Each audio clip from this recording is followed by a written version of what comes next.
सामने मनु भंडारी जी का पाठ एक कहानी यह भी का स्पष्टीकरण करना चाहूंगी, इस उम्मीद के साथ कि ये पाठ आपको अच्छे से समझ में आए।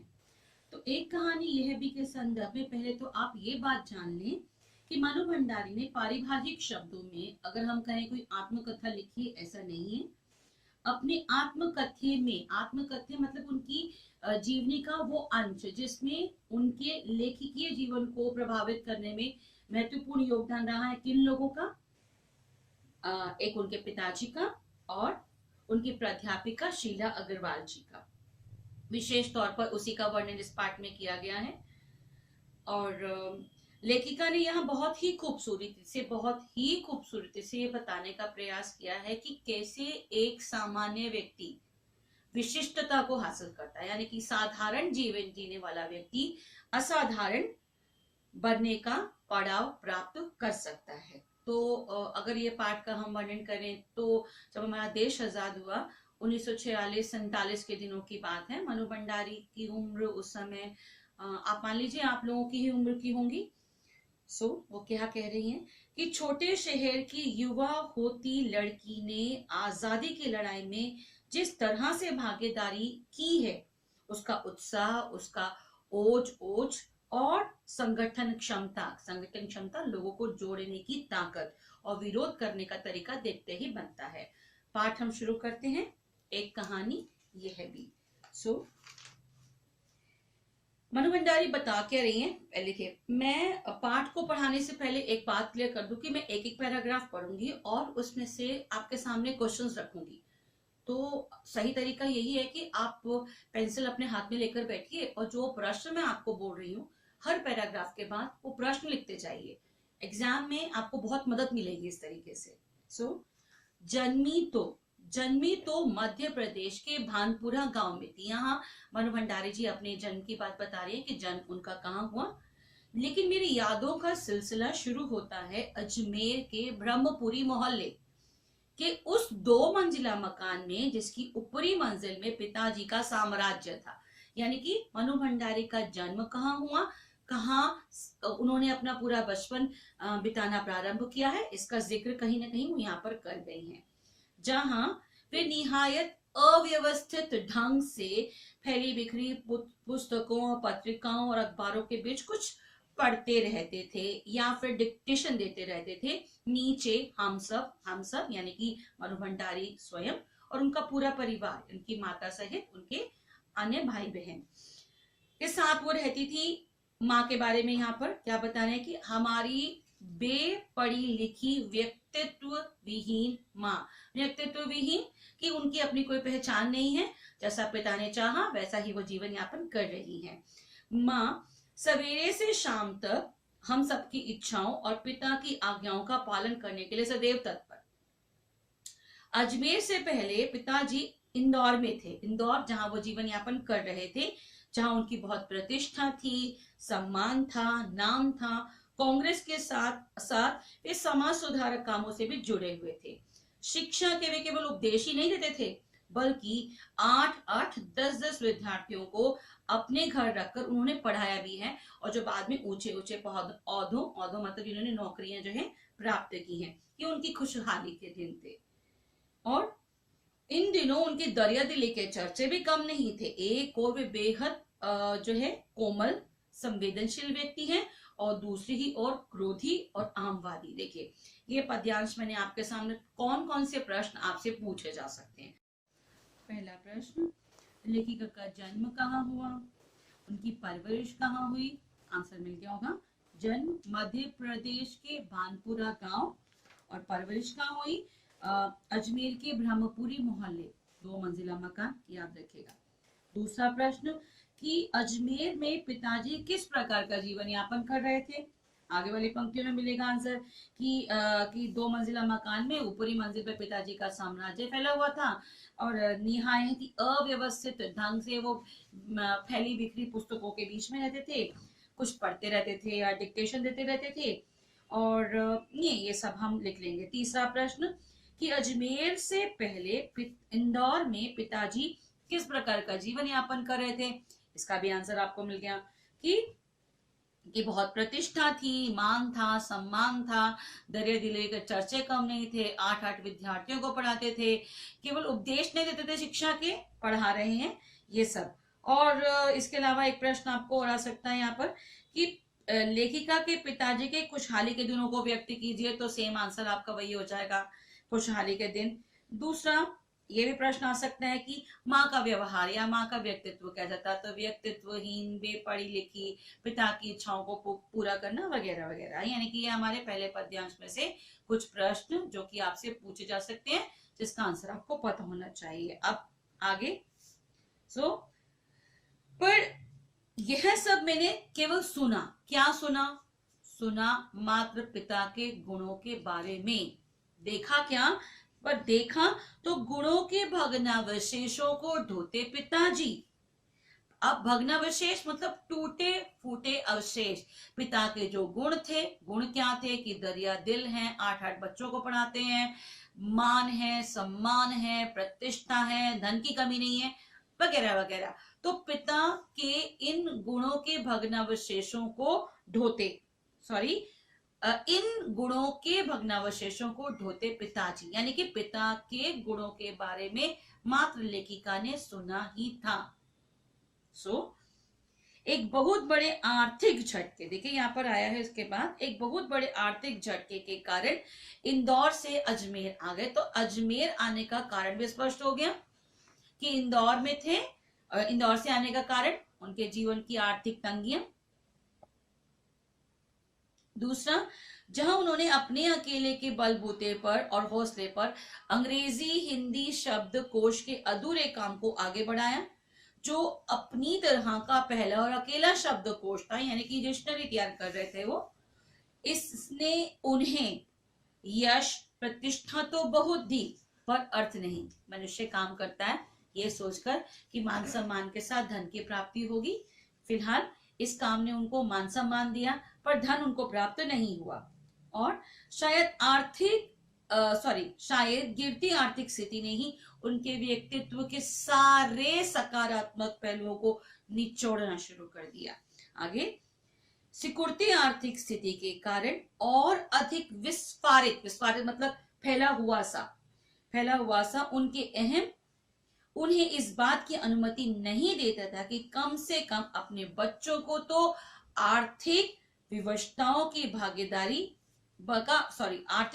का भागीदार बनाएं। यानी कि पिता नहीं चाहते थे कि जो भी उनके जीवन में आर्थिक तंगियां हैं, उनका सामना उनके बच्चों को भी करना पड़े। अब आदतें क्या है पिता की? नवाबी आदतें, अधूरी महत्वाकांक्षाएं, बहुत सी इच्छाएं हैं पूरी नहीं हुई। आगे, हमेशा शीर्ष पर रहने के बाद हाशिए पर से सरकते चले जाने की यातना हमेशा उन्हें क्रोध दिलाया करती थी। और क्रोध में कांपता कौन था? उनकी मां। अपनों के हाथों विश्वासघात की जाने कैसी गहरी चोटें उन्हें लगी होंगी कि आंख मूंद कर सबका विश्वास करने वाले पिताजी जो थे, ठीक है, बाद के दिनों में, यानी कि जब वो इंदौर से कहाँ आ गए? अजमेर आ गए, उन्हें बहुत शक्की बना दिया था। और बात बात पर, यानी कि जब तब हम लोग उनकी चपेट में आ जाते थे। बात पिता क्रोध कर रहे हैं, आप क्रोध किस पर करेंगे? घर के सदस्यों पर। तो इसी पद्यांश में से कुछ प्रश्न जो आपसे पूछे जा सकते हैं, जैसे कि होश संभालने के बाद किन गुणों के भग्नावशेषों को ढोते पिताजी लेखिका को नजर आए? कौन से गुण हैं? हमारे पहले पद्यांश में क्लियर हो गया कि दरिया दिल हैं, केवल शिक्षक के उपदेश नहीं देते, बच्चों को पढ़ाते भी हैं, कांग्रेस से जुड़े हुए हैं, समाज सुधारक कार्यों से जुड़े हुए हैं, उनका इन्हीं कारण से नाम है, सम्मान है, प्रतिष्ठाएं, उनकी विशेषताएं उनके इन्हीं गुणों के कारण है, जो हम यहाँ पर लिख सकते हैं। दूसरा, ऐसा कौन सा अधूरा कार्य था जिसके करने के बाद पिताजी को यश प्राप्त हुआ पर अर्थ नहीं? अर्थ मतलब धन। हाँ, धन की प्राप्ति नहीं हुई। तो कौन सा काम है आप लिख सकते हैं यहाँ पर? अंग्रेजी हिंदी शब्दकोश का कार्य जो उन्होंने अधूरा इसमें अजमेर में आकर करना चाहा, उनको मान सम्मान मिला, क्योंकि अपने आप में वो एक ऐसा कार्य था जो कि अपने दम पर किया हुआ पहला अकेला शब्दकोश उनके द्वारा तैयार किया जा रहा था। प्रश्न यहाँ पर यह भी पूछा जा सकता है कि आर्थिक अभावों के आने पर पिताजी के जीवन पर क्या प्रभाव पड़ा। क्लियर, क्या प्रभाव पड़ा। हाँ जी, यहाँ पर लिख सकते हैं आप, उनके सारे सकारात्मक पहलू निचुड़ गए, अहमवादी बन गए, शक करने लगे, क्रोध करने लगे, बात बात पर माँ को अपमानित करने लगे। आप ये शब्द भी यहाँ पर लिख सकते हैं। अब प्रश्न आपसे आ जाए, पिताजी का स्वभाव शकी क्यों हो गया। कारण स्पष्ट है, जब व्यक्ति अपनों से विश्वासघात खाता है, यानी कि जब उसको अपने ही धोखा दे डालते हैं, तो वो शकी हो जाता है और इसका भुगतान सदैव उसके परिवार को ही करना पड़ता है। यहाँ मनु भंडारी ने स्पष्ट कर दिया कि जब तक हम लोग ही उस चपेट का सामना करते थे। आगे अब मनु भंडारी बता क्या रही है, तीसरे पद्यांश में समझ लीजिए कि पिता की कहानी आखिर आपके सामने क्यों रखी। क्योंकि पिता के इस आचरण को लेखिका अपने जीवन का एक अहम हिस्सा बना चुकी है। पिता के इस आचरण का उसके जीवन पर गहरा असर पड़ा है। तो ध्यान से समझिए कि पर ये पितृगाथा में इसलिए नहीं गा रहे कि मुझे उनका गौरव गान करना है कि मेरे पिता क्या थे और क्या हो गए, बल्कि मैं तो यह देखना चाहती हूँ कि उनके व्यक्तित्व की कौन सी खूबियां, कौन सी कमियां मेरे व्यक्तित्व के ताने बाने में गुथी हुई हैं। बहुत बड़ा मतलब सच है कि हम अपने माता पिता के साथ जीवन यापन करते हैं और माता पिता के व्यक्तित्व का गहरा असर हम लोगों के जीवन पर पड़ता है। जाने अनजाने कि उनके व्यवहार ने मेरे भीतर किन ग्रंथियों को जन्म दे दिया है। बहुत से प्रश्न से बन सकते हैं अपने बारे में कि आपने बहुत स्पष्टता से कहा है कि मैं काली हूं। हाँ, स्वीकार करती हैं, बचपन से दुबली और मरियल भी थी। मरियल मतलब कि जो कमजोर काया का होता, उसके लिए हम ये शब्द इस्तेमाल कर देते हैं। गोरा रंग पिताजी की कमजोरी था। बचपन में मुझसे 2 साल बड़ी, खूब गोरी, स्वस्थ और हंसमुख बहन सुशीला से हर बात पर मेरी वो तुलना करते और फिर उसकी प्रशंसा। आगे कहने, क्या इसी ने मेरे भीतर ऐसे गहरे हीन भाव की ग्रंथि को पैदा नहीं किया कि नाम, सम्मान, प्रतिष्ठा पाने के बावजूद आज तक मैं उससे उभर नहीं पाई। मनु भंडारी का ये प्रश्न किसी और से नहीं, अपने आप से ही है कि पिता ने तो जाने अनजाने मतलब आप कह सकते हैं तुलना कर दी। किससे तुलना कर दी? उनकी बड़ी बहन। कितने साल बड़ी है? 2 साल बड़ी। क्या नाम है? सुशीला। ध्यान रखिएगा, प्रश्न ऐसे भी पूछा जा सकता है। आज भी परिचय कराते समय जब कोई कुछ विशेषता लगाकर मेरी लेखकीय उपलब्धियों का जिक्र करने लगता है, मैं संकोच से सिमट ही नहीं बल्कि गड़ने हो जाती हूँ। लेखिका को लगता है कि शायद मैंने कुछ ऐसा कार्य नहीं किया कि इस तरह की तारीफ मुझे मिलनी चाहिए। शायद अचेतन के किसी परत के नीचे दबी इस हीन भावना के चलते मैं अपनी किसी उपलब्धि पर भरोसा नहीं कर पाई। माता पिता को समझाना थोड़ा सा मुश्किल है, पर हाँ, मैं खुद माँ के स्थान पर हूँ। कभी कभी जाने अनजाने अपने 2 बच्चों के बीच में तुलना कर देती हूँ। तो बच्चों, मैं आप ही को समझाने का प्रयास करूंगी कि माता पिता ने यदि जाने अनजाने आपके भाई बहन से तुलना कर दी है तो उसे दिल से लगाने की आवश्यकता नहीं। देखिए कितना गहरा असर मनु भंडारी के जीवन पर पड़ा है। आगे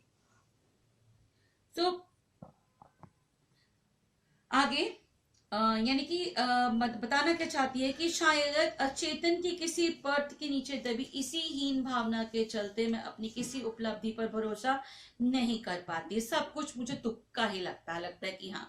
आगे, पिताजी के जिस शक के स्वभाव पर मैं बनना चाहती थी, मुझे पसंद नहीं था कि पिता हर बात पर मुझ पर शक करते, आज एकाएक अपने खंडित विश्वासों की व्यथा के नीचे मुझे उनके शक्की स्वभाव की झलक दिखाई पड़ती है। यानी कि पिता का जो आचरण, जो व्यवहार मुझे पसंद नहीं था, जब मैंने अपनों से धोखा खाया तो पिता का वो आचरण, पिता का वो स्वभाव मेरे व्यक्तित्व का हिस्सा बन चुका है। तो समझ में आ रहा होगा पितृगाथा उन्होंने आपके सामने क्यों? क्योंकि मनु भंडारी का व्यक्तित्व अपने पिता से मिलता जुलता है। बहुत अपनों के हाथों से विश्वासघात की गहरी व्यथा से उपजा शक, शक उपजता कब है? जब अपने ही हमें धोखा दे डालते हैं।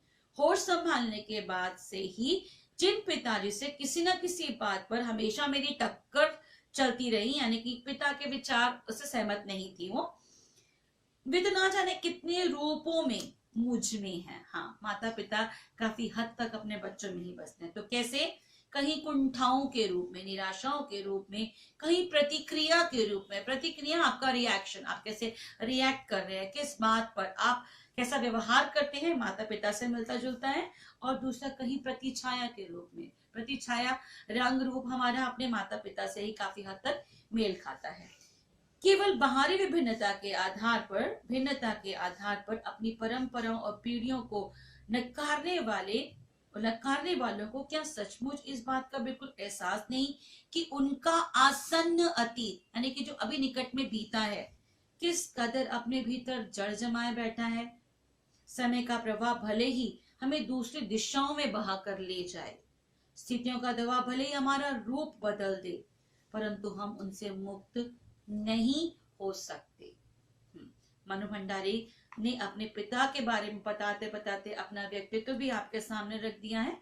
तो इस पद्यांश में से जो प्रश्न आपसे पूछे जा सकते हैं, प्रश्न नोट डाउन करेंगे।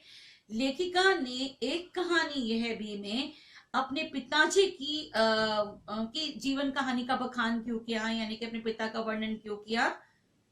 समझ में आ गया होगा कि पिता के व्यक्तित्व का बहुत बड़ा हिस्सा लेखिका के व्यक्तित्व का हिस्सा बन चुका है। बाकी शब्द आप इसमें से फाइंड आउट कर सकते हैं। दूसरा प्रश्न, अभिभावकों द्वारा यानी कि पेरेंट्स के द्वारा तुलना करने पर बच्चों के जीवन पर क्या असर पड़ता है? देखिए, मनु भंडारी के जीवन के पर क्या असर पड़ गया कि हीन भावना का जन्म हो गया। अपनी ही उपलब्धियों पर वो विश्वास नहीं कर पाई, हमेशा कहीं ना कहीं अपने आप को हीन समझती रही, अपनी उपलब्धियों को लगा कि तुक्का फिट हो गया। तो इस तरह का प्रभाव, किस कारण लेखिका के मन में हीन भावना का विकास हुआ? कंपैरिजन, तुलनात्मकता।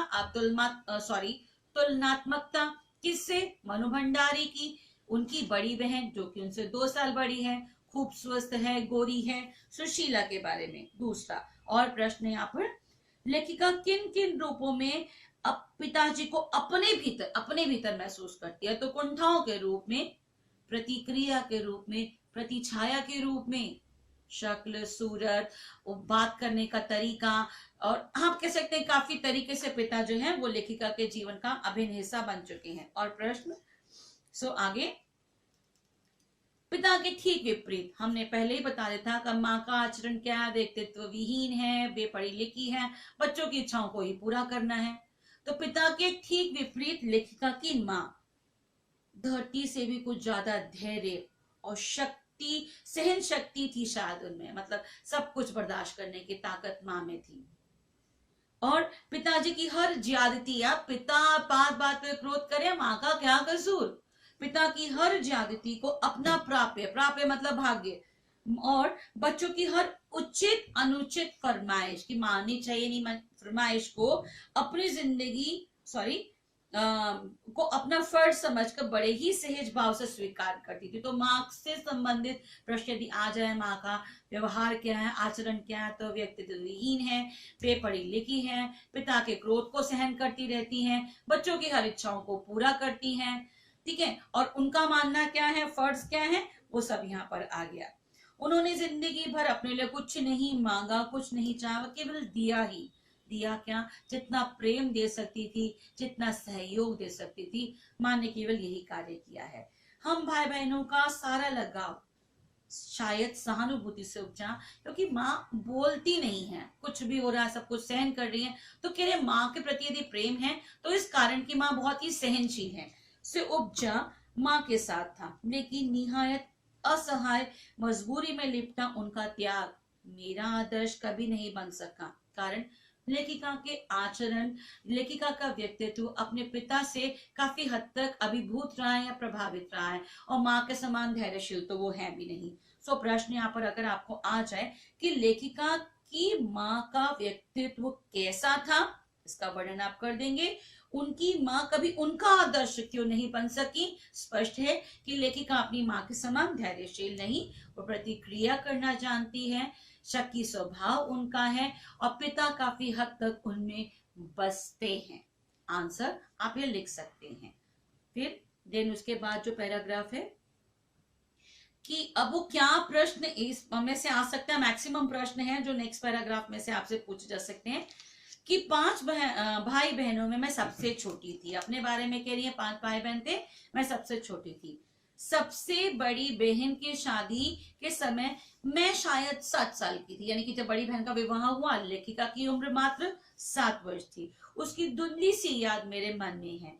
लेकिन अपने से 2 साल बड़ी बहन कौन? सुशीला। और अपने घर के बड़े से आंगन में बचपन के सारे खेल माफ कर लीजिए इनको, कौन कौन से खेल खेले हैं? खेल सतौलिया, लंगड़ी टांग, पकड़म पकड़ाई, काली टीलो, और कमरों में तो गुड्डे गुड़ियों के विवाह भी यानी कि ब्याह भी रचे पास पड़ोस की सहेलियों के साथ। कौन कौन से खेल लेखिका ने खेले? इनका जिक्र आ गया। कितने भाई बहन हैं? इसका जिक्र आ गया। जब लेखिका की बड़ी बहन का विवाह हुआ उनकी उम्र क्या थी? ये प्रश्न आपसे पूछे जा सकते हैं। दूसरा, यो खेल तो हमने अपने भाइयों के साथ, जैसे कौन कौन से? गिल्ली डंडा, ठीक है, खेला, पतंग उड़ाने, कांच पीस कर मांझा सूतने का भी काम किया। लेकिन इन गतिविधियों का दायरा घर के बाहर ही अधिक था और हमारी सीमा थी घर। लड़कियों की परवरिश में हमारे समाज में बहुत बड़ा भेदभाव रहा है। यह मनोज भंडारी ने भी स्पष्ट कर दिया कि उनके खेलने के तौर तरीके क्या थे, उनके भाई बहन कैसे खेलते थे, भाई कैसे खेलते थे और वो भाइयों के साथ खेलती थी, पर उनका दायरा कहाँ तक सीमित था इसका जिक्र वो कर गई है। हाँ, इतना जरूर था कि जमाने में घर की दीवारें घर तक ही समाप्त नहीं हो जाती थी, बल्कि पूरे मोहल्ले तक फैली रहती थी। बताना क्या चाहती हैं? बहुत अच्छी बात है। आजकल के मतलब समय में ये माहौल हमें कम नजर आता है। इसीलिए मोहल्ले के किसी भी घर में जाने की पाबंदी नहीं थी, बल्कि कुछ घर तो परिवार का ही हिस्सा थे। किस प्रकार का बचपन लेखिका का बीता है यहाँ स्पष्ट हो गया। आज मुझे बड़ी शिद्दत के साथ महसूस होता है कि अपनी जिंदगी खुद जीने की इस आधुनिक दबाव ने महानगरों के फ्लैटों में रहने वालों को हमारे इस परंपरागत पड़ोस कल्चर से विच्छिन्न मतलब अलग करके हमें कितना संकुचित, माफ करेंगे, असहाय, असुरक्षित बना दिया है। आगे मैं प्रश्न आपको दूंगी। इतने से अगर हम देखते हैं, अगर हमने ये पूरा पैराग्राफ नहीं पढ़ा, इसमें से जो प्रश्न आपसे पूछे जा सकते हैं, ऐसा पहला प्रश्न कि लेखिका के कितने भाई बहन थे? आंसर मिल गया होगा आपको 5। जब लेखिका की बड़ी बहन का विवाह हुआ उसकी उम्र कितने वर्ष की थी? इसका भी उत्तर क्लियर है, 7 वर्ष। बचपन में लेखिका ने अपने भाई बहनों के साथ कौन कौन से खेल खेले? मैंने आपको मार्क करवा दिया। अब और प्रश्न कि फ्लैटों में जीवन यापन करने वाली लेखिका को अपना पड़ोस क्यों याद आता है? अब ये आप देखिए, मुझे बड़ी शिद्दत के साथ महसूस होता है कि अपनी जिंदगी खुद जीने के इस आधुनिक दबाव ने महानगरों के फ्लैटों में रहने वालों को पड़ोसी कल्चर से विच्छिन्न करके बहुत कुछ हमसे हमारा छीन लिया है। तो लेखिका को अपना पड़ोस क्यों याद आ रहा है कि हम जो फ्लैटों में जीवन यापन कर रहे हैं अकेले से पड़ा हुआ है, और जब हम मोहल्ले में रहते थे केवल घर तक ही हमारा दायरा सीमित नहीं था, पूरा मोहल्ला हमारे घर के समान था। तो क्यों याद आता है? इसका उत्तर भी क्लियर हो गया। प्रश्न यहाँ से भी आ सकता है कि पड़ोस कल्चर से अलग होकर हमें क्या नुकसान हुआ है? मार्क करवाया था मैंने। हाँ जी, संकुचित, असहाय और असुरक्षा के दायरे में हम लोग जीवन यापन कर रहे हैं, क्योंकि सामाजिक सरोकारों में बहुत कमी आई है। पड़ोस में कौन रह रहा है, हमारा संबंध उनसे ना के बराबर है, मिलते भी इतने नहीं है। आधुनिक दबाव क्या कह सकते हैं? प्रत्येक व्यक्ति व्यस्त है, आत्मनिर्भरता से जीवन यापन करना चाहता है। काम में जाने के कारण वो पड़ोस कल्चर एक बना ही नहीं पाता, सबके साथ मेल जोल बढ़ा ही नहीं पाता। इसका जिक्र यहाँ पर कर रहा है। तो लेखिका रहती कहाँ है? फ्लैटों में। याद किसे कर रही है? अपने मोहल्ले को। क्यों याद कर रही है? कारण कि वो मोहल्ला केवल घर के दायरे तक सीमित नहीं था, बहुत से घरों को मिलाकर एक घर बना हुआ था। आगे, अब लेखिका के कम से कम 1 दर्जन आरंभिक कहानियों के पात्र इसी मोहल्ले के हैं, यानी कि बचपन किस हद तक हमें प्रभावित करता है इसका जिक्र है। लेखिका ने कहानियां लिखी हैं और कहानी के पात्र इसी मोहल्ले से लिए गए हैं। जहां मैंने अपनी किशोरावस्था गुजार कर, यानी कि बचपना गुजार अपनी युवावस्था प्रारंभ की, यानी कि मैं यहीं पर बड़ी हुई, पली बड़ी हुई युवावस्था को प्राप्त किया है। 1-2 को छोड़कर उनमें से कोई भी पात्र मेरे परिवार का नहीं है, यानी जितनी भी कहानियां लिखी हैं उसके सारे पात्र इसी मोहल्ले से कहीं ना कहीं उठाकर लेखिका कह रही है मैंने अपने उपन्यासों को, अपनी कहानियों को रचाया है। तो कितना गहरा असर है उनके जीवन में उनके मोहल्ले का, वो जिक्र कर गई हैं। इनको देखते सुनते मैं इन्हीं के बीच बड़ी हुई, लेकिन इनकी छाप मेरे मन में कितनी गहरी है इस बात का एहसास तो मुझे कहानियां लिखते समय हुआ। यानी कि जब लेखिका ने कहानियां लिखी, वो पात्र उभरते चले आएंगे, इस बात का आभास हो गया कि मोहल्ला जब उनके जीवन से चला गया, कितना गहरा मतलब दुख इस बात का है कि वो मोहल्ले से दूर हैं। इतने वर्षों के अंतराल भी उनकी भाव भंगिमा, भाषा किसी को भी धुंधला नहीं कर पाया, और बिना किसी विशेष प्रयास, कहने कुछ खास याद नहीं किया, विशेष प्रयास, बड़ी ही सहज भाव से उतरते चले गए। लेखिका अपनी कहानियों का जिक्र करिए कैसे मोहल्ले के पात्र उनके कहानियों या उपन्यासों के पात्र बनते चले गए। अब यहाँ लिखा है, उसी समय के दास साहब उनके मोहल्ले में रहा करते थे। अपने व्यक्तित्व की अभिव्यक्ति के अनुकूल परिस्थिति पाते ही उनका उपन्यास जो रचा है महाभोज में कितने वर्षों के बाद एकाएक जीवित हो उठे। दास साहब जो उनके मोहल्ले में जीवन यापन कर थे, उनके उपन्यास महाभोज का अभिन्न हिस्सा बन गए। यह है उनके लिए आश्चर्य का विषय और सुखद आश्चर्य। यहाँ पर भी प्रश्न है, जैसे कि लेखिका के लेखिकीय जीवन में उनके मोहल्ले का क्या योगदान है। मैंने बता दिया आपको कि दर्जनों कहानियों में जो पात्र रचे गए हैं, बसे गए हैं, उन्हीं के मोहल्ले से लिए गए हैं। दास साहब कौन थे, प्रश्न आ जाए तो आप उनके मोहल्ले का मतलब एक व्यक्ति कह सकते हैं जो कि उनकी उपन्यास महाभोज का अभिन्न हिस्सा है। आगे, उस समय तक हमारे परिवार में लड़कियों के विवाह के लिए अनिवार्य योग्यता क्या है, उम्र 16 वर्ष और शिक्षा में मैट्रिक 10th पास होनी चाहिए लड़की, और उम्र 16 वर्ष होनी चाहिए, लड़की का विवाह हो जाएगा। तो प्रश्न यहाँ पर फिर बन गया। सन 44 में सुशीला ने योग्यता प्राप्त कर ली। सुशीला 2 साल बड़ी बहन, जिनसे खूब हीन भावना जो लेखिका के मन में उत्पन्न हुई है, अपनी इसी बहन के कारण हुई है। अब क्या हुई है, योग्यता प्राप्त कर ली, यानी कि उसकी उम्र 16 हो गई और मैट्रिक उसने पास कर ली, और उसका विवाह हो गया। विवाह के पश्चात वो कहाँ चली गई, कोलकाता जीवन यापन करने के लिए चली गई। यानी कि विवाह के पश्चात लड़की का घर बदल जाता है। 2 बड़े भाई आगे की पढ़ाई के लिए बाहर चले गए। इनकी छत्र छाया हटते ही, यानी कि घर में कौन है, 5 भाई बहन थे, बड़ी बहन का विवाह हो गया। लेखिका की उम्र क्या थी, 7 वर्ष। सुशीला का विवाह हो गया क्योंकि उसने मैट्रिक पास कर ली, उम्र 16 वर्ष हो गई। भाई पढ़ने के लिए बाहर चले गए। अब बची कौन, लेखिका। लेखिका के पिता का ध्यान अब लेखिका की ओर, यानी कि ध्यान से देखा आखिर उनकी पुत्री चाहती क्या है। ध्यान केंद्रित हुआ लड़कियों को जिस उम्र में स्कूली शिक्षा के साथ साथ सुघड़ गृहिणी और कुशल पाक शास्त्री मतलब कि आप पढ़ रहे हैं, अच्छी बात, आपको रसोई का मतलब सारा ज्ञान होना चाहिए, पाक शास्त्री खाना बनाने की विधा आपको आनी चाहिए। ये सब चीजें माँ अपनी पुत्री को सिखाना प्रारंभ कर देती है कि नुस्खे जुटाए जाते थे। पिताजी का आग्रह रहता था कि मैं रसोई से दूर ही रहूं, यानी कि पिता कहीं ना कहीं ये बात जान चुके थे कि लेखिका का रुझान क्या है, रुचि क्या है, उसका व्यक्तित्व क्या है। तो पिता ने कभी नहीं चाहा कि मैं रसोई घर जाऊं, खाना बनाना सीखूं, ठीक है, अधिक से अधिक समय किचन में व्यतीत करूं। किचन के लिए क्या कहा है, देखिए मेरे भाई बहनों के लिए, मेरी बहनों के लिए नहीं, मेरे लिए उनके विचार क्या थे, रसोई को बटियार खाना कहते थे।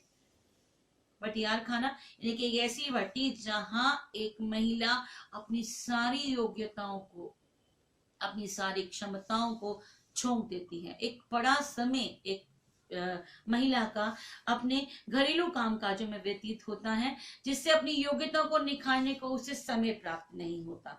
तो पिता क्या चाहते थे कि मैं रसोई से दूर ही रहूं, रसोई को भटियार खाना कहते थे। उनके हिसाब से वहां रहना अपनी क्षमताओं, अपनी प्रतिभा को भट्टी में झोंकना था।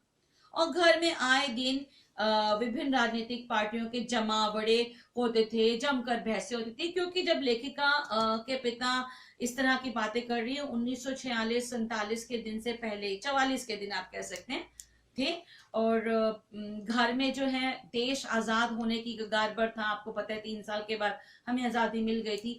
पूरा माहौल था, एक राजनीतिक वातावरण लेखिका के घर में था, जिसका जिक्र वो यहाँ पर कर रही हैं। आगे, बहस करना पिताजी का प्रिय शगल, शगल मतलब शौक था। चाय पानी नाश्ता देने चाहती तो पिताजी मुझे वहीं बैठने को कहते कि तुम बैठो और जानो देश में क्या कुछ हो रहा है। वे चाहते थे कि मैं भी जानूं, ठीक है, और सुनूं कि देश में चारों ओर क्या कुछ हो रहा है। देश में हो भी तो कितना कुछ रहा था। सन 1942, 1942 क्विट इंडिया मूवमेंट याद आ गया होगा आपको। हाँ जी, तो सारा देश जैसे खौल रहा था, लेकिन विभिन्न राजनीतिक पार्टियों की नीतियों, उनके आपसी विरोध, मतभेद, फिर लेखिका कहती है मुझे दूर दूर तक कोई समझ नहीं थी। हाँ, क्रांतिकारियों, देशभक्त शहीदों के रोमानी आकर्षण, उनकी कुर्बानियों से जरूर मन आक्रांत, आक्रांत मतलब आक्रोश से भरा रहता था। प्रश्न, विवाह की अनिवार्य योग्यता क्लियर हो गया। अनिवार्य योग्यता, लड़की की उम्र 16 वर्ष और शिक्षा में मैट्रिक पास। पिता का ध्यान पुत्री की ओर कब केंद्रित हुआ? जब सब भाई बहन चले गए। यानी कि पहली बहन कब गई? लेखिका 7 वर्ष की सुशीला विवाह करके चली गई और भाई पढ़ने के लिए बाहर चले गए। तब पिता का ध्यान लेखिका की ओर केंद्रित हुआ। फिर लेखिका के पिता लेखिका को रसोई घर से दूर रखना क्यों चाहते थे? क्योंकि उनका मानना था कि रसोई घर एक भटियार खाना है और यहाँ एक लड़की अपनी योग्यताओं और अपनी क्षमताओं को भट्टी में झोंककर नष्ट कर देती है। और एक प्रश्न और भी आपसे यहाँ पूछा जा सकता है कि लेखिका के व्यक्तित्व को बनाने और बिगाड़ने में पिता का क्या योगदान था? अब देखिए बिगड़ा कैसे। हीन भावना का जन्म अगर लेखिका के मन में हुआ है तो पिता के उसी अनजाने आचरण के कारण, जब वो उनकी तुलना उनसे 2 साल छोटी बहन सुशीला से कर दिया करते थे। कितनी हीन भावना, कैसी हीन भावना की लेखिका कह रही है कि मैं कभी अपनी किसी उपलब्धि पर विश्वास नहीं कर पाई। और दूसरा, पिता का शक्की स्वभाव था, लेखिका भी शक्की स्वभाव की बन गई। अब बनाने में भी देखिए कितना योगदान रहा है कि पिता कहीं ना कहीं लेखिका को रसोई घर से दूर रखते थे, चाहते थे देश में क्या कुछ हो रहा है मैं जानूं समझूं। तो ये मौका लेखिका को मिला इस तरीके से अपनी भागीदारी स्वतंत्रता आंदोलन में देने का। देखिए कैसे आगे निकला ये रंग रूप उनका। ये प्रश्न और भी आ सकता है यहाँ पर कि पिताजी का प्रिय शगल, शगल मतलब शौक क्या था? बहस करना। और पिता लेखिका से पिताजी क्या चाहते थे? यही चाहते थे कि रसोई घर से दूर रहकर मैं देश में क्या कुछ हो रहा है उसे जानूं समझूं। कौन से दौर का समय है आपको पता चल गया, काल है यहाँ पर सन 1942 देश में। सो 10वीं कक्षा तक आलम यह था कि बिना किसी खास समझ के घर में होने वाली बहसों को सुनती, बिना चुनाव किए, बिना लेखक की अहमियत से परिचित हुए किताबें पढ़ती थी। लेकिन सन 45 में जैसे ही 10वीं पास करके मैं फर्स्ट ईयर में आई, हिंदी की प्राध्यापिका शीला अग्रवाल से मेरा परिचय हुआ। इसके बाद आप रेखांकित करेंगे Savitri girls high school, mark करेंगे इसे, सावित्री गर्ल्स हाई स्कूल, जहां मैंने ककहरा सीखा था। 1 साल पहले ही कॉलेज बना था और शीला अग्रवाल यही ऐसे आप लेक्चरर कह सकते हैं या अध्यापिका नियुक्त हुई थी। इसी साल नियुक्त हुई थी। उन्होंने बकायदा साहित्य की दुनिया में लेखिका के लिए मेरा परिचय करवाया। आगे, मात्र पढ़ने को, क्योंकि लेखिका को पढ़ने का चाह है, पढ़ने को चुनाव करके पढ़ने में बदला। खुद चुन चुन कर किताबें दी, पढ़ी हुई किताबों पर उन्होंने मुझसे बहसें की, और 2 साल बीतते साहित्य की दुनिया शरद प्रेमचंद्र से बढ़कर जैनेन्द्र, अज्ञे, यशपाल, भगवती चरण वर्मा तक फैल गई। आप रेखांकित कर लीजिए यहाँ पर जिन लेखकों का जिक्र लेखिका ने यहाँ पर किया। आपसे पूछा जा सकता है कि शीला अग्रवाल के संपर्क में आकर और कौन से लेखकों से लेखिका का परिचय हुआ आगे। देन और फिर वो कह रहे फैलती चली गई। तो उस समय जैनेन्द्र जी की छोटे छोटे सहज और सरल वाक्यों वाली शैली ने मुझे बहुत ही आकृष्ट किया। लिखने का तरीका जैनेन्द्र जी का पसंद था। उनके द्वारा ही रचित उपन्यास है सुनीता, उन्हें बहुत अच्छा लगे। अज्ञे को भी उन्होंने पढ़ा। तो अज्ञे का उपन्यास शेखर एक जीवनी पढ़ा जरूर, मगर उस समय मेरी समझ के सीमित दायरे में समा नहीं पाया। अज्ञे को समझने के लिए उनकी विचारधारा को समझना बहुत जरूरी है।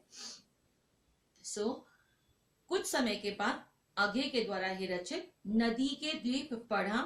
उसने मन को इस कदर बांधा कि उसी झोंक में शेखर को फिर से एक बार पढ़ गई। नदी के द्वीप अज्ञे द्वारा रचित ही एक कविता है, जिसको पढ़ने के पश्चात लेखिका को समझ में आया आखिर लेखक किस तरह की विचारधारा का व्यक्ति है, वो किस तरह कविताएं लिखता है, किस तरह की मतलब उसकी भाषा शैली है या उनके विचार क्या है। नदी के द्वीप पढ़ने के बाद शेखर एक जीवनी उपन्यास पुनः पढ़ा और अब कुछ समझ के साथ। यह शायद मूल्यों के मंथन का युग था। पाप पुण्य, नैतिक अनैतिक, सही गलत की बनी बनाई धारणाओं के आगे प्रश्न चिन्ह ही नहीं लग रहे थे, उन्हें ध्वस्त किया जा रहा था।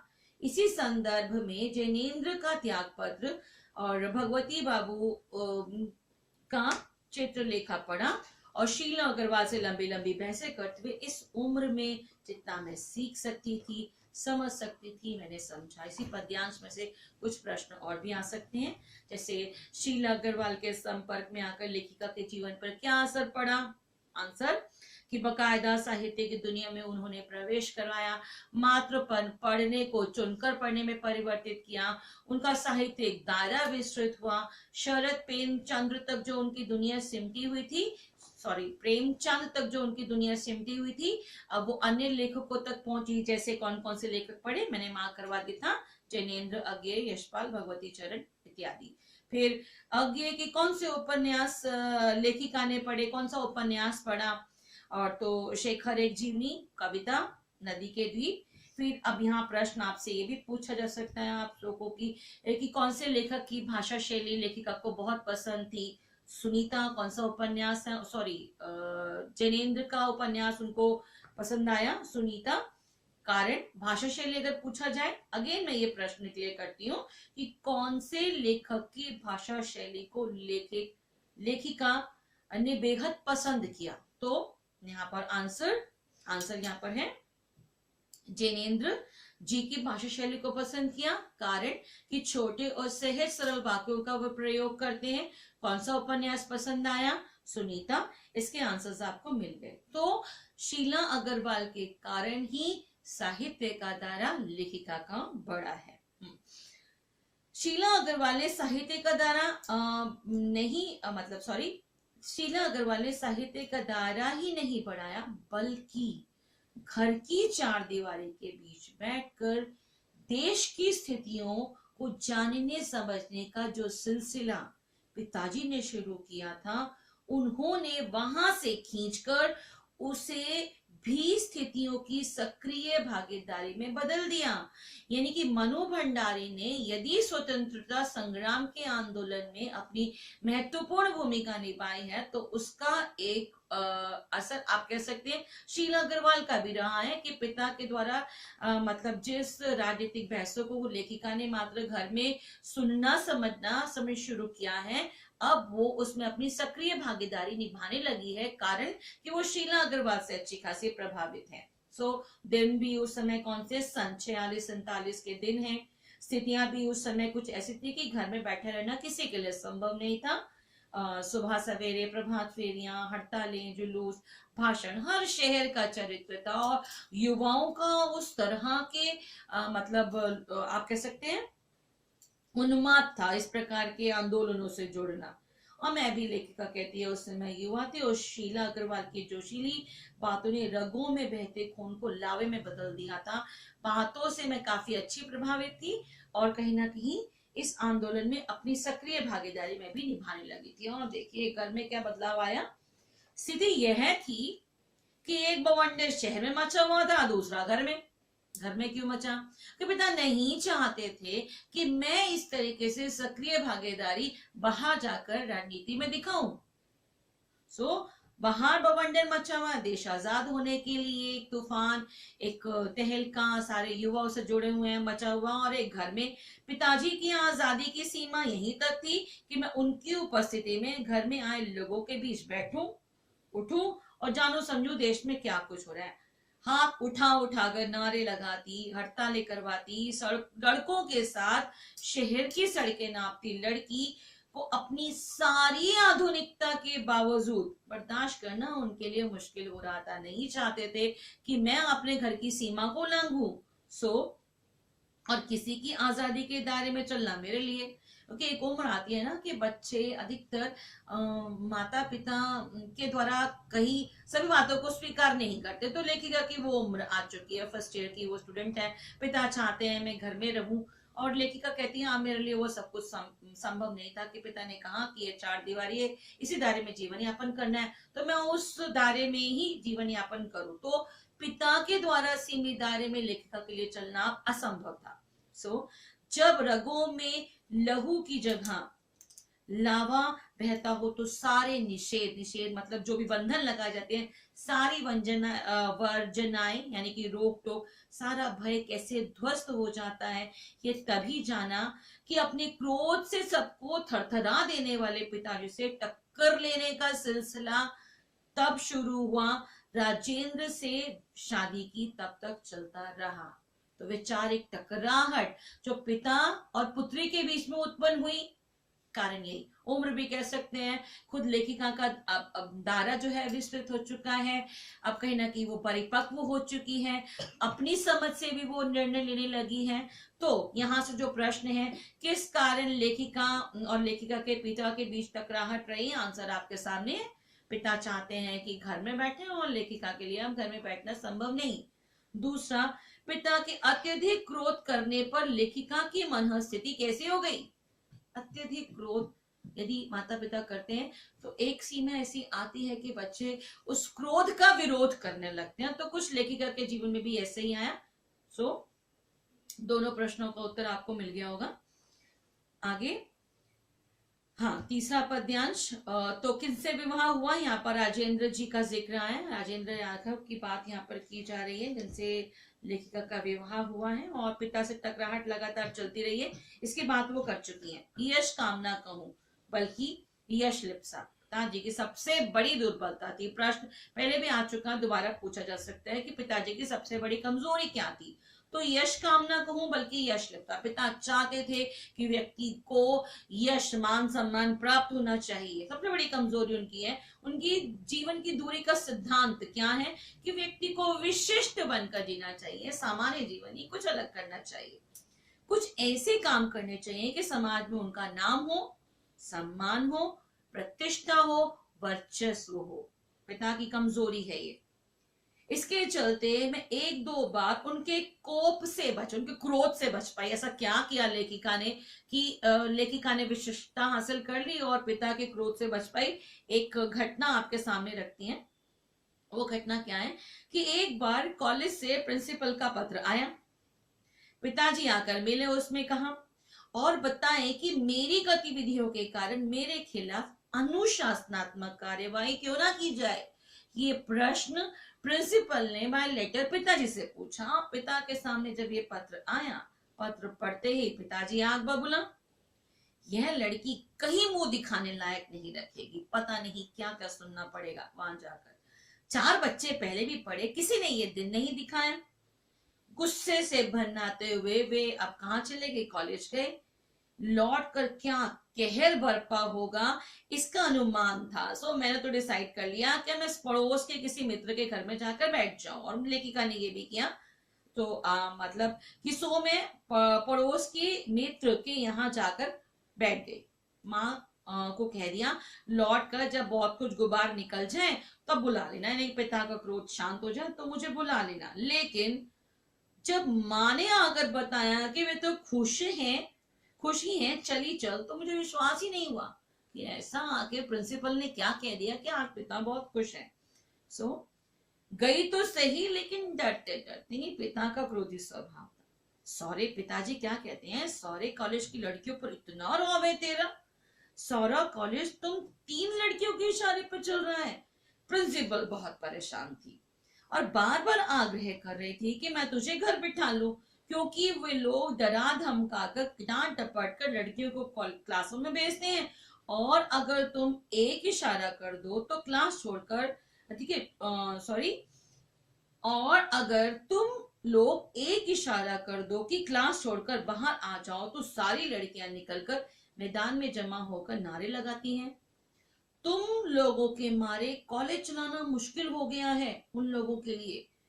कहाँ तो जाते समय पिताजी मुंह दिखाने से घबरा रहे थे, कहाँ बड़े गर्व से कहकर आए कि यह तो पूरे देश की पुकार है। इस पर रोक कैसे लगाई जा सकती है भला। बेहद गदगद स्वर में पिताजी ये सब सुना रहे थे और मैं आवा हैरान। मुझे ना अपनी आंखों पर विश्वास हुआ ना कान पर यह हकीकत थी। ये प्रश्न आपके वेबसाइट पे भी है कि ऐसी कौन सी घटना थी जिसे सुनकर लेखिका को ना अपनी कानों पर विश्वास हुआ ना ही मतलब आंखों पर। तो ये इसका आंसर आप दे सकते हैं। यहाँ ये भी है कि आपसे प्रश्न पूछा जा सकता है कि पिताजी की सबसे बड़ी कमजोरी क्या थी। हमने क्लियर कर दिया, विशिष्ट बनकर जीवन यापन करना चाहिए, कुछ ऐसा काम करना चाहिए कि समाज में नाम मिले, सम्मान मिले और प्रतिष्ठा मिले। पिताजी को कॉलेज बुलाकर प्रधानाचार्य ने क्या कहा, इसका उत्तर भी सामने ही है आपके, कि आपकी पुत्री के खिलाफ अनुशासनात्मक कार्यवाही क्यों ना की जाए। ये प्रश्न किया गया इनसे। वे कौन सी घटना थी जिस पर लेखिका को ना विश्वास, जिसको लेखिका पर सॉरी वे कौन सी घटना थी जिस पर लेखिका का विश्वास करना मुश्किल हो गया। घटना आपके सामने है। प्रिंसिपल के द्वारा कॉल आना, पिताजी का जाना, बिना क्रोध करना और लेखिका की तारीफ करना इत्यादि। कॉलेज में लेखिका का दबदबा था, कैसे पता चलता है। यहाँ पर क्लियर लिख दिया कि पिताजी कह रहे हैं कि एक आवाज पर लड़कियां जो हैं वो क्लासेस छोड़कर बाहर आ जाती हैं, नारे लगाने। नारे किस तरह के हैं आपको पता होगा, नारे देश की आजादी के नारे हैं। आगे वे कौन सी घटना थी, सॉरी ये प्रश्न मेरा आगे पद्यांश में से लिया हुआ है। एक और घटना कि आजाद हिंद फौज के मुकदमे का सिलसिला था। सभी कॉलेजों, स्कूलों, दुकानों से हड़ताल का आह्वान मतलब कहा गया था, निमंत्रण दिया था कि आप प्लीज अपने दुकानें और स्कूल और कॉलेजेस बंद रखो। जो जो नहीं कर रहे थे, हम छात्रों का समूह एक तो था वो जा रहा था और दुकानें और कॉलेज वगैरह, स्कूल वगैरह बंद करवा रहा था। वहां जाकर बड़ा समूह जाकर हड़ताल करवा रहा था। यहाँ पर लिख दिया। शाम को अजमेर का पूरा विद्यार्थी वर्ग चौपड़ मुख्य बाजार का चौराहा है, वहां इकट्ठा हुआ और फिर वही भाषणबाजी। इसी बीच पिताजी के एक निहायत दकियानुसी मित्र ने घर आकर पिताजी की लू उतारी और शर्मिंदा किया। क्या कहा कि अरे मन्नू की तो मत मारी गई है। पर भंडारी जी आपको क्या हुआ? ठीक है, आपने लड़कियों को आजादी दी, पर देखते हैं आप ना जाने कैसे कैसे उल्टे सीधे लड़कों के साथ हड़तालें करवाती, हुड़दंग मचाती फिर रही है वह। हमारे आपके घरों की लड़कियों को शोभा नहीं देता ये सब। कोई मान मर्यादा, इज्जत, आबरू का ख्याल रह भी गया है आपको या नहीं? अब वो तो अपनी बात के चले गए और उसके बाद पिताजी वही आंख बबूला भभकते रहे। बस अब यही रह गया था कि लोग घर अगर आकर थू थू करके चले जाएं। बंद करो अब इस मनु का घर से बाहर निकलना। पिता ने वो क्रोध करना पुनः प्रारंभ कर दिया। अब यहाँ पर प्रश्न आपसे पुनः पूछा जा सकता है कि पिताजी के दकियानुसी मित्र ने पिताजी से ऐसा क्या कहा कि वे आग बबूला हो गए? आंसर आपको मिल जाएगा इसमें से।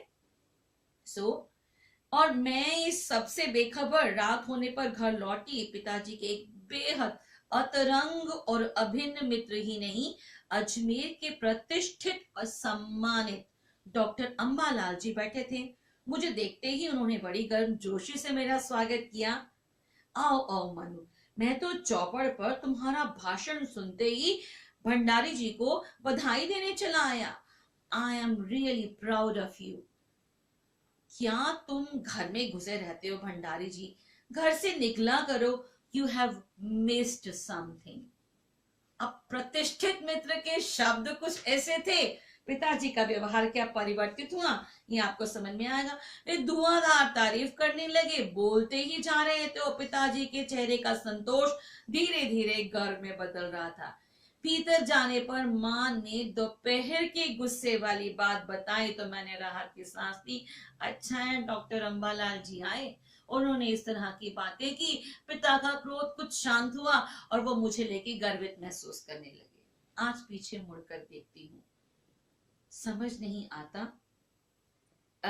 सॉरी, आज पीछे मुड़कर देखती हूँ तो इतना ही समझ आता है कि क्या उस समय मेरी उम्र थी, क्या मेरा भाषण रहा होगा।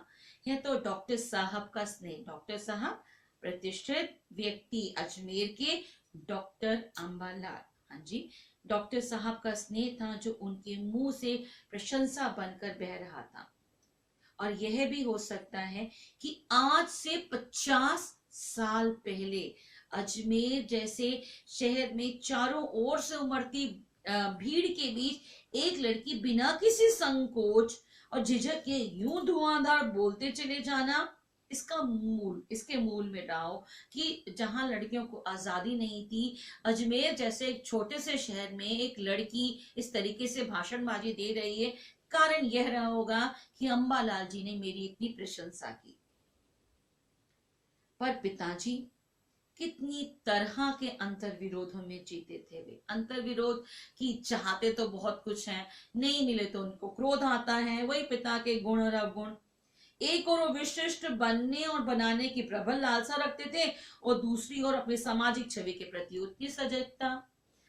कुछ यदि हम विशिष्ट कार्य करते हैं, जरूरी नहीं ना कि हमारे उस कार्य को सभी के द्वारा क्या कहते हैं आप स्वीकार किया जाए।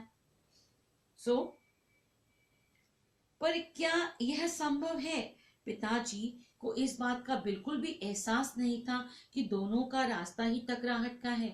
प्रश्न यहाँ पर विशिष्ट बनकर जीवन यापन करने और सामाजिक छवि के प्रति सजगता, दोनों का रास्ता टकराहट का क्यों है? तो मैंने आपको उत्तर बातों बातों में समझा भी दिया है कि जब हम कुछ विशिष्ट करते हैं, कुछ अलग करते हैं, तो कुछ लोगों को पसंद आता है, कुछ लोग उसका विरोध करते हैं, और जो विरोध करते हैं वो कहीं ना कहीं हमारी सामाजिक छवि को बिगाड़ने का पूरा पूरा प्रयास करते हैं। तो अंबालाल जी को लेखिका कहीं ना कहीं याद कर रही हैं, क्योंकि कहीं ना कहीं ऐसे लोगों के कारण ही हम प्रोत्साहित होते हैं और कुछ नया करने की तरफ हम आगे बढ़ते हैं। अगर हम दकियानुसी मित्र की बात करें तो ये लोग हमेशा हमारे हौसले को, हमारी हिम्मत को तोड़। सन 47 के मई महीने में शीला अग्रवाल को कॉलेज वालों ने नोटिस थमा दिया। लड़कियों को भड़काने और कॉलेज का अनुशासन बिगाड़ने के आरोप में। इस बात को लेकर हुड़दंग न मचे, इसलिए जुलाई में 3rd ईयर की क्लासेस बंद करके हम 2-3 छात्राओं का प्रवेश निषिद्ध, मतलब मना कर दिया कि इन लड़कियों को कॉलेज में एडमिशन नहीं मिलना चाहिए। हुड़दंग तो बाहर रहकर भी हमने इतना मचाया कि कॉलेज वालों को अगस्त में आखिरी 3rd ईयर खोलना पड़ा। जीत की खुशी पर सामने खड़ी बहुत बड़ी चिर प्रतीक्षित खुशी हमारे समय, मतलब ये खुशी मिला रही है। सबसे बड़ी खुशी क्या थी? चिर लंबी प्रतीक्षित जिसका इंतजार था, वो खुशी थी हमारे देश की आजादी, जो हमें सन 15 अगस्त 1947 को प्राप्त हुई। सन 45 या प्रश्न भी है, सन 1945 में कॉलेज वालों ने किस महीने में शीला अग्रवाल को नोटिस थमा दिया और क्यों? इसका आंसर क्लियर ही है। फिर किस बात को लेकर हुड़दंग मचा? क्योंकि शीला अग्रवाल को कॉलेज से निकाल दिया गया है, नोटिस थमा दिया गया इस बात को लेकर। चिर प्रतीक्षित खुशी क्या है? 15 अगस्त सन 1947 आजादी का दिन। सो